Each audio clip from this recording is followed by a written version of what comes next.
Well, Jim, it's what, nearly 2 years since we had our first chat, which of course was about Thunder Road, and I made you sing, and I promise I won't do that to you this time, but I might do something else, but we'll come on to that in a moment. A lot's happened since then, of course, though, and you know, Thunder Road had such a tremendous response.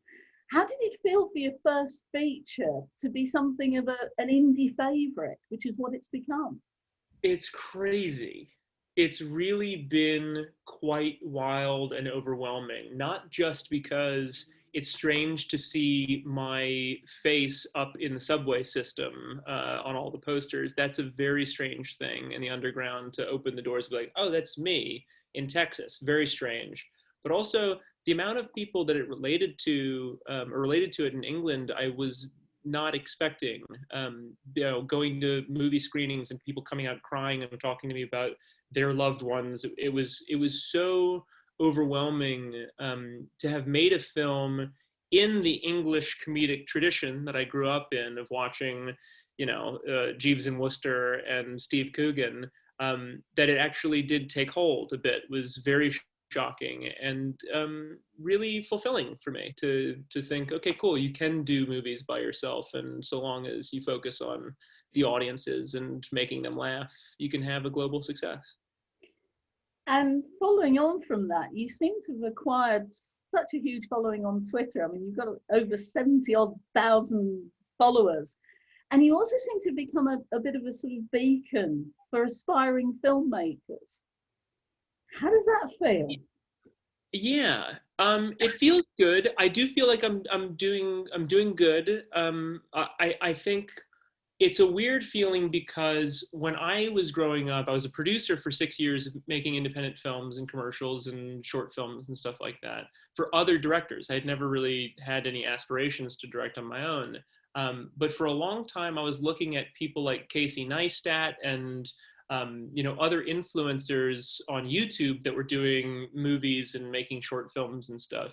And I thought someday somebody's going to come along and inspire people to follow in their footsteps. And all of the filmmakers that I had worked with had no idea about the internet. They didn't want to be on Facebook. They didn't want to be on Twitter. They saw that as a distraction from making movies, and it certainly is.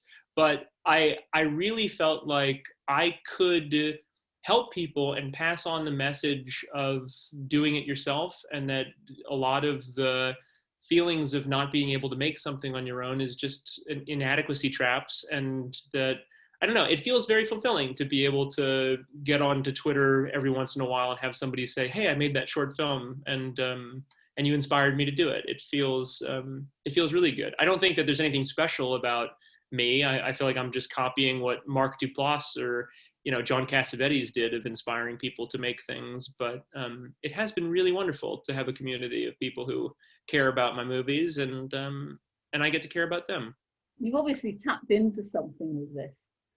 So yeah, I think that there is this ongoing feeling that I felt for many years of inadequacy and being kicked out of the club. Where if you're an aspiring filmmaker and you start out and you're working a day job, 2 day jobs, and you're struggling to make ends meet, and you're making short films on the weekend, wondering when things will take off, the Hollywood system and the film industry tend to make you feel really inadequate. And that can be an awful feeling for years and years and years. And so it's really kind of become my raison d'etre to tell people that all of those clubs are imaginary, and that the people who are inside of them are actually really lame people. And if you can make something with your friends on a weekend that's really good, it will be worthwhile, and you'll be happier that you've done it. So your most recent film released over here in the UK was, of course, The Wolf of Snow Hollow. We got it on DVD at the start of the year. What took you down the horror route? So I don't know. I feel like with The Wolf of Snow Hollow, there's probably more laughs in it than there are scares. There are good scares, but it's the same kind of jokes of like watching somebody become so stressed out, and then that's funny to me. So with The Wolf of Snow Hollow, it was just making me laugh. I wanted to make something in the tradition of a David Fincher movie like Zodiac, but then in acting it out, I'm an idiot. And so like, it's like watching Dumb Zodiac or something. And it was making me laugh. And also the detective work was still working for me. So I was like, I think this could be really good. And so when I was doing it out loud, it was just working. And then I thought we could also do the fun David Fincher, terrifying sequences, and it worked. There was definitely a sort of sense of affection about it, but of course, like you said, there was some links with Thunder Road as well. I mean, you know, you're back in a cop's uniform again, and the humour was there. Although I found myself picking up on the tone of the humour. It almost reminded me of Dragnet with that really sort of flat delivery. Sure. Yeah, there's a lot of that. Of like, there's so many wonderful moments in Seven where Morgan Freeman is funny, or where the police captain is funny, and it's just a simple joke of like, he sits down at somebody's desk and the phone rings, and he picks up the desk and it picks up the phone and he goes, "Hold on a second, this isn't even my desk." And he hangs up the phone and it goes on. And it's a wonderful moment that's absolutely not necessary for the scene, but it just shows like stress and how these characters interact with stress. Yeah, I think that stuff is so valuable, and audiences are so media literate these days that you can afford to do these small, subtle character jokes, and they work on some crowds. Yeah. I mean, they're almost sort of like throwaways, really. And you mentioned before how British comedy has influenced you. I just wondered if there's anybody or anything new that you've picked up on recently in terms of British comedy. I noticed you've been quoting Ricky Gervais quite a lot of late. Sure. Yeah, Ricky's comedy raised me, not just with The Office or Extras, but after I watched The Office, I downloaded all of his recordings with Carl Pilkington and Stephen Merchant on their XFM days when they were doing XFM radio in London. And there's, you know, it's just wonderful. The art of conversation. So like I kind of like that kind of helped me to understand how good conversation worked. And that was very much like my formative years as an artist, was listening to these idiots talk on the radio.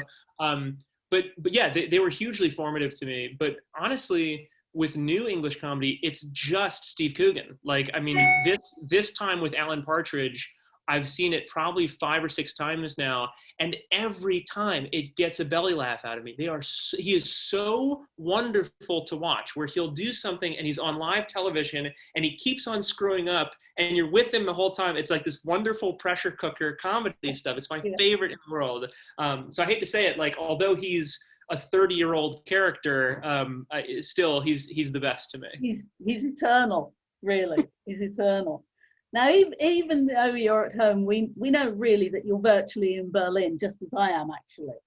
And you're promoting your latest film, which of course is The Beta Test, which is, should we say, shrouded in mystery, because you're not screening it for the press. So what can you tell me about it? Yeah, so The Beta Test is a film about a Hollywood talent agent who receives a mysterious purple envelope in the mail that claims to be from an admirer. And it's this like beautiful, ornate envelope with this gold foil. And it says, "You've been invited to an anonymous, no strings attached sexual encounter in a hotel room." He fills out the RSVP card, and a hotel key card comes to him in the mail. And he goes blindfolded, and it's wonderful. And then he never gets another letter. And so the movie is about him trying to track down what this thing actually was, and learning a lot about digital data and the age of the internet, with the backdrop of really what's going on in Hollywood right now, with the agencies fighting the Writers Guild of America to claim as much power as they can, while the infrastructure of Hollywood is in limbo. So we had 11 assistants, agents, ex-agents, and ex-assistants break their NDAs to talk to us about what it was like in the agency world while that was happening. And we have a couple of anonymous sources that are in the credits, and so we can't really show it to anybody just yet until we're ready. But some of the dialogue, some of the scariest dialogue of me being an agent shouting at people is verbatim from testimony from some assistants at the top 4 agencies in Hollywood. So we've kind of had to keep it as quiet as possible. It's still a comedy. It's still like a horror comedy in the same way that The Wolf of Snow Hollow is. But because it's about a real ongoing thing, I've been very stressed and fearing of retribution. So we're trying to keep it as quiet as possible until we can't keep it quiet anymore. So why did you want to set your film against that backdrop? Because it was funny. Because obvious nobody, answer. Okay.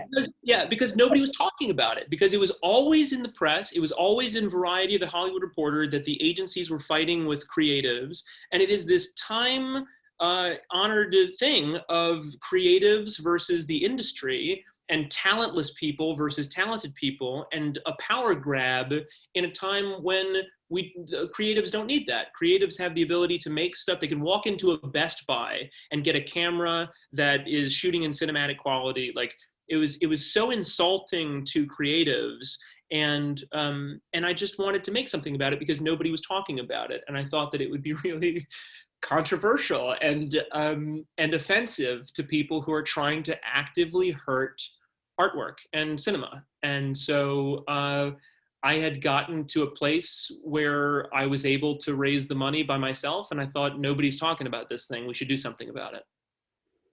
So have you screened it to industry as well? I mean, is this sort of whole mystery side of it, or keeping it secret, actually a bit of a cunning plan to get lots of interest? No. So we haven't. We've screened it for a few buyers with the hopes that they will buy the film and kind of give us a bit of sanctuary of like, well, these people say it's okay, and you can't insult these people. So I think we're safe there. So no, we're like actively trying to find a home for the film before we send it to anybody in the film industry. So really, it's been these like very small screenings in my backyard. I like set up a TV out there. It's safe. I like, hand sanitizers. Nobody else is out there. And some people will come and sit on a couch and watch the movie. And we've had really good interactions with people who are in Hollywood. Like some film buyers came to watch it and they were like, oh my God, I can't believe you made this movie, which is really fulfilling. Nobody else has seen the film. But no, I really do hope that we're able to show it to a wide audience. I just want to make sure that it's with people who actively get the jokes and are going to help champion the movie and protect us from legal ramifications. Okay. I mean, if nothing else, that's really sort of whetted my appetite and made me want to see it even more than I did to start with. I mean, is Berlin your first virtual film festival? So as a producer, I've had a couple of my friends' films in festivals. So our Vanishing Angles other film, See You Then, by Mari Walker, is screening at South by Southwest digitally right now. Mm-hmm. So her film is out. And that's been really cool. That was like a very small budget movie that now is on the world stage in a really wonderful way. Literally the world stage, because everybody around the world can see it digitally.